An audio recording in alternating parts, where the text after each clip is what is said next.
Start the. Good morning, Kurt, Brad. I I want you want to you. go ahead. No, you go ahead. You were starting. I want you to know I cleaned my coffee cup this morning because you I shamed did me so too. badly. I did too. It's a special Sunday go to meeting Yeah, coffee but clean. I already soiled it.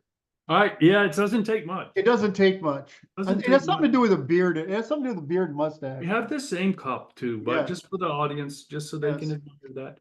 Now, Kurt, I want you to know that I do appreciate the opportunity to sit with you and have a little chat. Well, me Please do. too. It's Sunday, April 21st, 2024, and we already had a great discussion, which maybe we can revisit, but we're in the middle of another one. So what we were talking about is the Ukraine and the Eastern Bloc and their adherence to corruption as a means of doing business, even including the public sector. Mhm. And the only remedy is by slashing the public sector, which I said was likely to come this way because we got these guys doing these examples in South and Central America, which is Argentina. Milieu is his name. Milieu. I don't know how to say his name.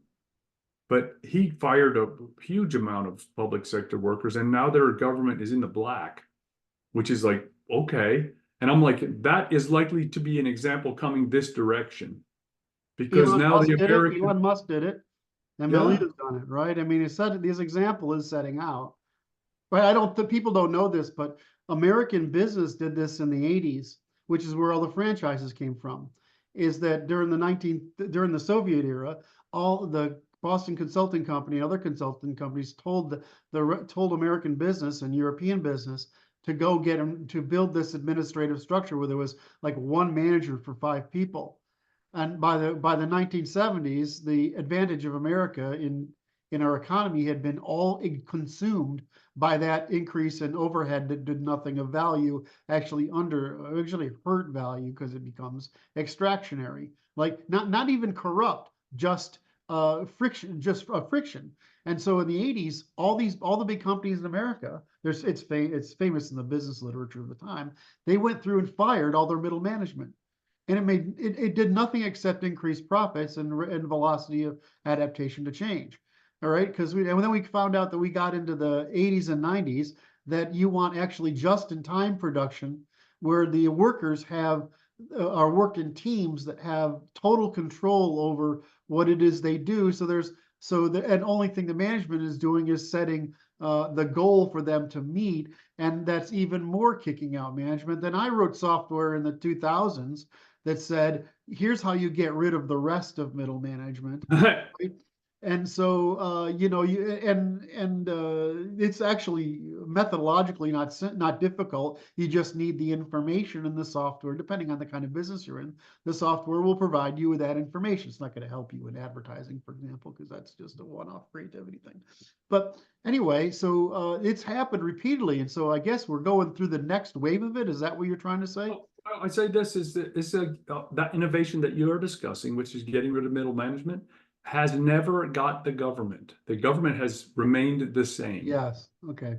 And so it's overburdened and overburdening and expensive.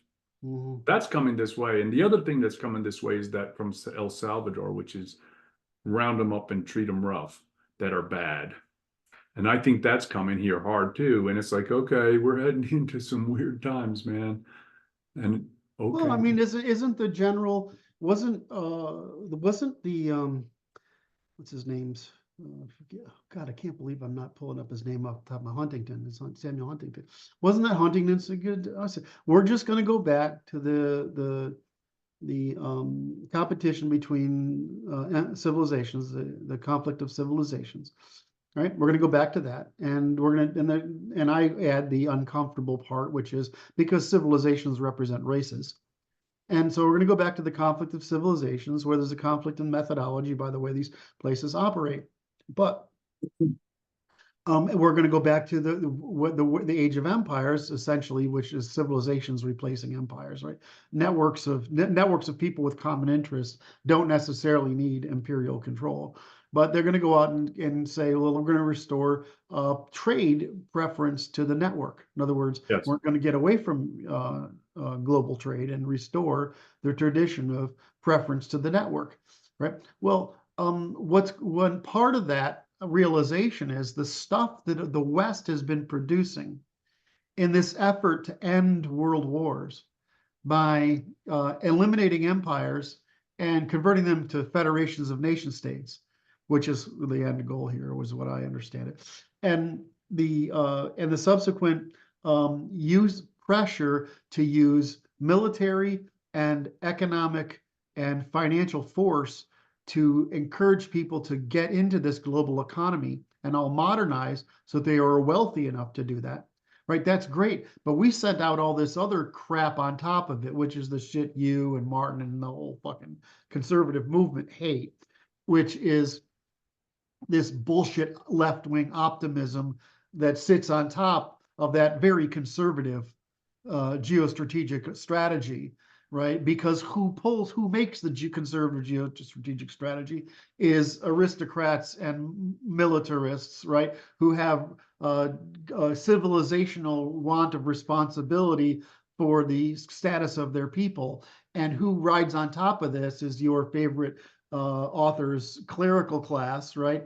That comes in and with credentials and then satisfies their need, just like we see the woke coming into companies to satisfy their need at the expense of the underlying strategy of the organization, right? I mean, that's what we're seeing. Right. Essentially, what has occurred is the expansion of the government is represented by this liberal class, Credentials. and yes, and powered by that, and then its interests supersede the the group evolutionary strategy. And so the system has been taken over, and We're seeing the collapse of that, right? That's what's collapsing. Yeah. Right, we're seeing the collapse of that. The thing is, if the people who are behind us, like the South Americans, right, are actually getting to the point where they're so frustrated with it, they're going to take initiative, right? That means we're ahead. But what does ahead mean? It means we've got more work to do than they do. In other words, there's more problem here with correction than there is. Yeah, we're a lagging indicator, because the empire is collapsing from the periphery inward, and everyone's going to double down on their strategies in that environment. The age of crisis. Well, that's less charitable.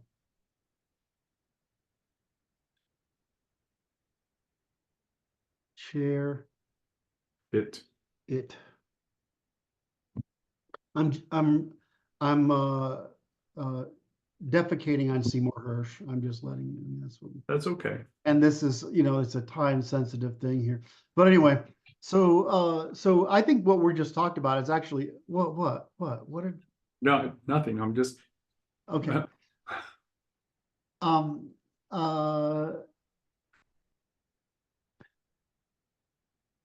So we're talking about this is like, how do we say this? This is one of those points that we should make, all right?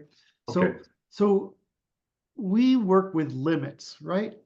Yes. But the meaning of that is so unintuitive and so remote and so abstract that people have no idea what we're talking about.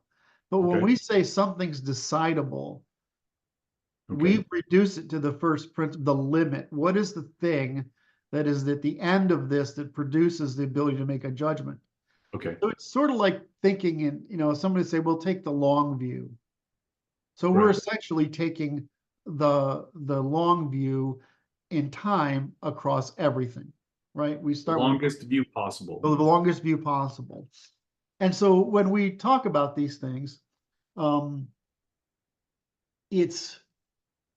get into the situation where you say, for example, the example we give often is some people think in their personal morality, in family morality, in their classes morality, in their region's morality, right? They think in these moral straight, but what is that moral difference? It's just scale, right? It's the number of people in time.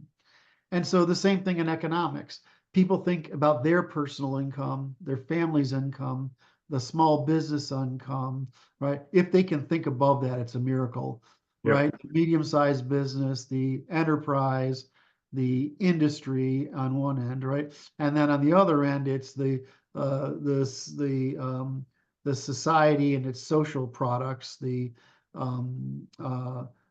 government and its social products, right? I mean, its social products, and the economy in general, including both of those things, right? So there's this big mess of things.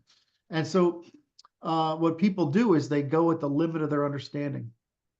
Yes. And this gets into the feminine empathizing versus masculine systematizing. The more masculine you are, the more you're going to favor decidability out here, because the less you're favoring experience here. So the effeminate, the left, thinks in terms of preference, not in terms of good. They assume that preference can scale and that their preference is a good, rather than the good is the aggregate of all the preferences, right? The best, that it's the Pareto optimum of the preferences that can be achieved, or the Nash equilibrium, sorry, is the thing that can be achieved. So so this spectrum problem, right? Right, what I'm talking about. Does it? I'm afraid I'm going to make so many jumps. No, I'm going to lose the audience. So help me if I'm making this whole limits to limits, right? To series, to our perception as our knowledge and understanding, to its sex origins as empathizing versus systematizing, masculine versus feminine, right? I'm trying to make that. Well, all these questions we bring up, that's the origin of the problem, is that people, we have a field of, a distribution is the correct, distribution of humans that together produce a field of understanding, whether in this, along these spectrums, right? So people tend to be clustered in a certain area, and those clusters form personality types. Yes. Right? So you have the four basic categories of personality types, but they're just clusters on this empathizing versus systematizing, short in time versus overtime, feminine versus masculine space. And so what happens is that everybody's devoutly concerned about being right, because that's all they can do, right? They can only make a decision within their capacity to understand, without getting into their capacity to be given the illusion of understanding by others. Right. Right? This is the problem, right? The fictionalists tell you that you can extend your time-space understanding at greater scale. In fact, that's almost what everybody does. Almost everyone tries to convince somebody that their scale of understanding can be applied at a different scale. It can't, of course, right? I mean, you can't make everybody act like the abstract limits, because they don't have the knowledge or capacity to do so, right? So anyway, so what we're trying to do is change that in a world where the world has been, because it's computationally simple, because people have been in the past uneducated, right? Yes. Uninformed, right? They're unskilled, uneducated, uninformed, and unexperienced, right? They don't have experience of the world. Just like today, very few people have experience of the world at any scale. And so what occurs is they're sitting there with this little bit of thing, and that's the best they can do, right? And so we're expecting this. We're expecting people who have like antennas of sense that they can detect chemicals at different distances, so to speak, and they're just blind. It's like, we call it empathizing blind versus systematizing blind.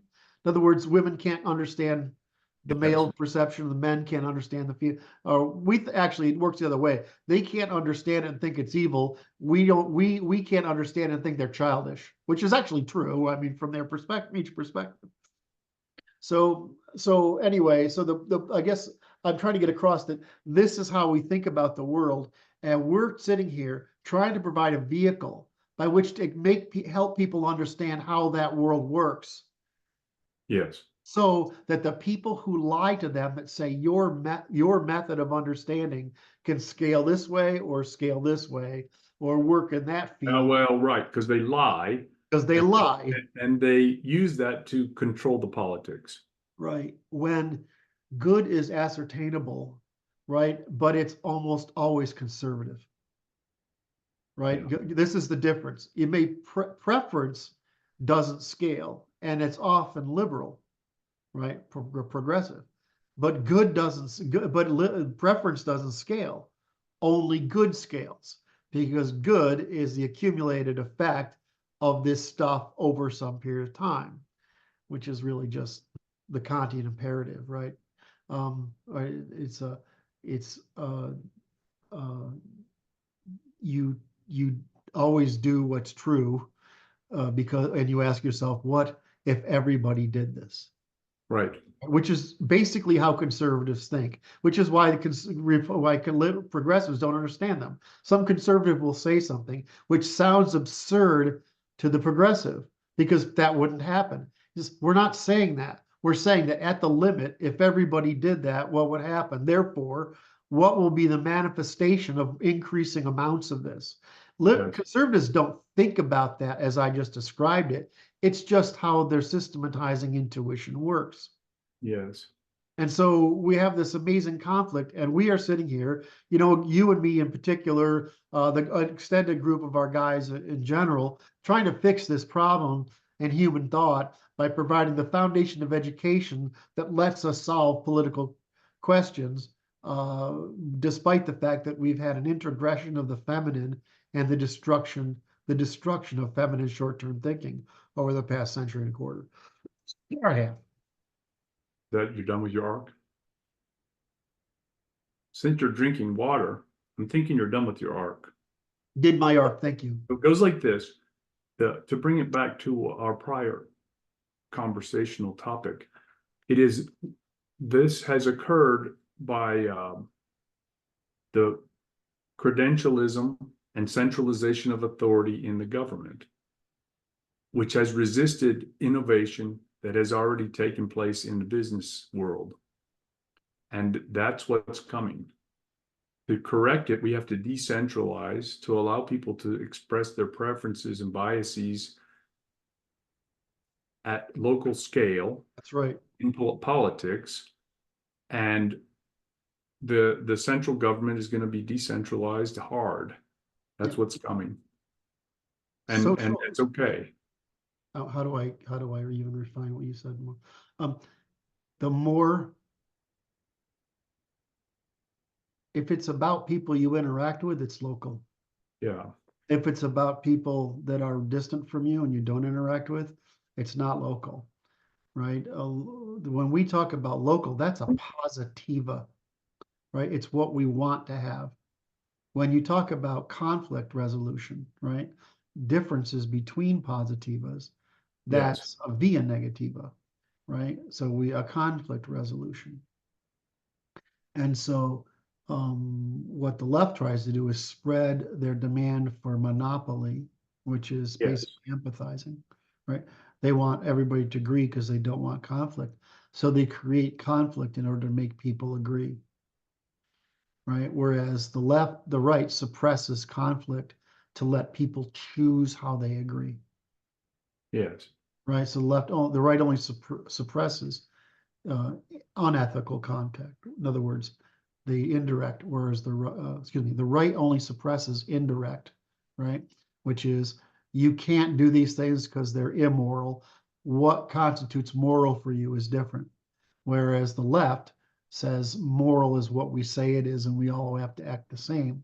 And this Yes. is largely because empathizing people get their information from others, and they can't systematize it, and systematizing people get their information from evidence, and they do, but that it comes at the expense of empathizing. So you don't need to empathize. In other words, I only need to empathize with the people that I directly act with. I Yeah. don't need, all right, I need to systematize with the people I don't. Everybody else, right? And so this is why the leftism, the feminine mind, the empathic mind, the progressive mind doesn't scale. And the fact that they select careers, occupations, interests that are empathizing prevents them from achieving the knowledge that systematic people achieve in business, industry, and war.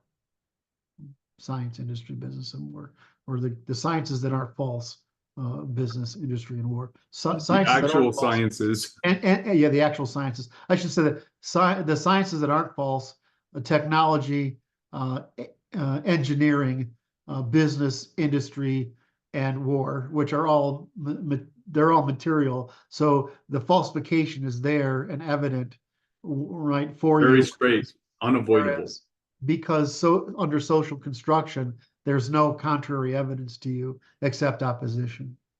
And so this problem becomes rather endemic. And it's funny, you know, I mean, you were saying this, you and I were saying this. I haven't had any coffee, any prednisone, I have nothing. I'm just going off high on what we've been discussing the past couple of days. But you were making a claim like this, is that, you know, we're sort of doing this amazing thing here by trying to bring all this about. And it's a big, as I've told people this before, is they don't get what we're doing is as big a leap as empiricism. It's a big leap. It's the Darwinian evolution was a big effing leap, right? Right, in a lot of ways. And to some degree, we're completing the Aristotelian natural law Darwinian sequence, right, of complexity, while physics has been desperately working the other direction, which is the material direction. You want me to go? I wasn't going to go where you thought I was, which was to riff on how fucked up It was so close. It was so close. But your quick reaction threw me off from any chance of going to it. So. So anyway, so to get back to it, what we're saying, I'm trying to get back to you. You tried to pull back to the point. I'm going to try to pull back to the main point. The main point was that we're seeing beautiful stuff with Musk, with Miele. Who's the guy in our with the criminals? Yeah, I know who you're talking about. I can't think of his name right now, but he's a freaking hero. And look, the evidence is so obvious, right? I mean, it's not. Oh, you don't man, try to his country went from the murder capital of Central America or murder capital of the world into the one of the safest places in the world. Right. It's like overnight. Bad people do have, like, one bad apple does spoil the whole bunch. I mean, way more than we thought, right? It's just way worse. So this is why we say that when people ask us, tell me what to do. It's not about what to do. We're not trying to say, you know, like progressives, you must believe this. All we're saying is, if you eliminate the bad, the good can emerge. We don't care which good it is, because which good it is a preference. That's right. Right. So we don't care. We just want to eliminate the bad.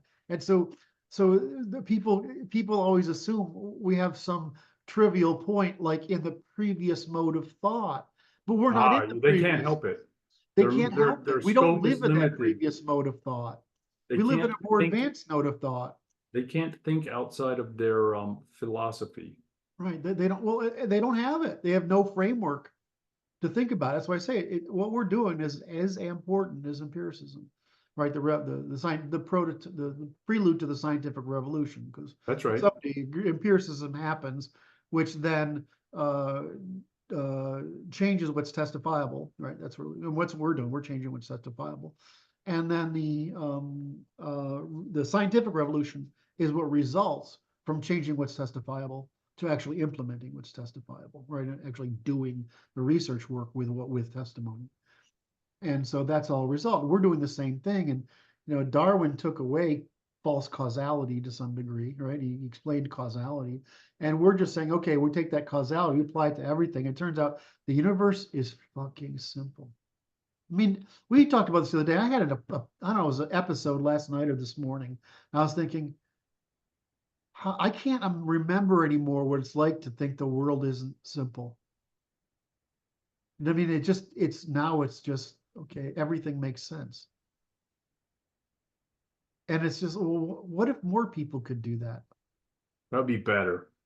it would be better just the way Darwin made it better, just the way the scientific revolution made it better, just the way empiricism made it better. No, it would be better than that even. Yeah, I think so. I think it would be better because it would be more tangible. Though That's right. the remote things were not as meaningful to people as the concrete things that they held on to.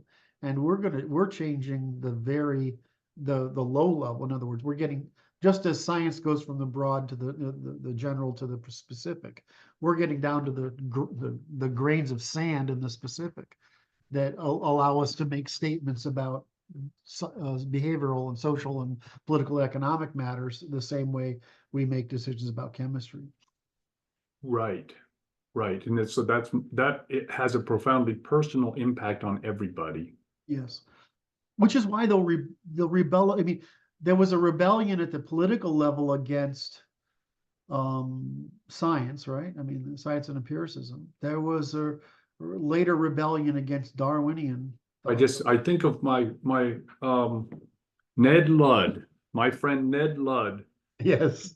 It's like he deserves an honorary mention whenever possible. And the saboteurs, right?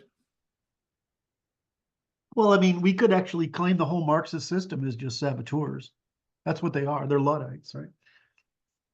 It's a Luddite movement. It's a Luddist movement, right? I mean, they're trying to primitivize the world by the false promise that if they return to the guild system at scale, that they and a priesthood, a clerical priesthood over it, right? That they're That's properly credentialed. Yeah, God. And knows how to say the right things despite their non-truth. I'm Right? only on the first floor. I can't jump out a window. If you keep talking like that, I don't know I don't know. I have to go get to the higher floor in the building. There's a series of, there's a group that puts out videos that are amusing, which is never commit adultery above the third floor. And it shows guys going out the window and frequently falling. Oh, it's awful. Data point. Think about that. But that's true, isn't it? It's true. You see all these guys running out the second floor and first floor windows, and they get away, but the guys on the third floor, they're hanging by the edge, and they're no, you won't make it, man. You won't make it. You're not going to do it. Half naked guys on a bench trying to get down from a balcony. Doesn't end well. If you end up in that video series, something bad's going to happen. Oh my. That's a cute one. Never commit adultery above the third floor. It's like it's categories, right? People find categories. Like there's another series of videos that's quite interesting that we enjoy watching at the office, my business associate and myself, which is disasters of automobiles that people bring to the shop. And there you have it. Categories of amusement. I think we covered that arc fairly well. I think we did. I think that's a it's a wrap. That's a wrap. This is time for me to do my job. We didn't even do the medical thing. I know that's a separate one. It's the same thing though. It's just it's see, because it's the medical thing goes like this. It's the overabundance of administrators that cost a whole lot extra that haven't been right. It's diminished. False understanding of the information. It's being driven by the data without the information. It's for purposes. It's not, the information is polluted. Right. And it really drives me truly mad. And that's all I will say. But I wanted to take this opportunity to give the people who are viewing this wonderful little piece the opportunity to hit like and then subscribe and maybe even hit the notification bell, because we still want to see these comments. Thank you for paying attention. Love you guys. Thanks, Dr. Brad. Again, today is Sunday, April 21st, 2024. This has been a chat session on current topics. This one's probably good. Go ahead. Careful, Kurt. Hit the stop recording button and not the other one. Oh yeah, okay. Yeah, because I keep doing this. Sorry. It's more complex than it looks, man. No, it's just as a guy who designs interfaces designed a lot of interfaces for very complex things, I I find this understand. one extremely exasperating. It's like there's no one you can tell when there's factions in control of interface design like Microsoft. You can tell when It's a there's committee somebody work. in control, right? It's the same problem with military equipment in the United States versus Russia, right? So you can tell because I'm like, this is team design. This is not. Uh, there's no individual with the user in mind Nobody's responsible for responsible. this interface. All right, I love you, man. I'll talk to you. We'll start the working session just a bit. Working session comes soon.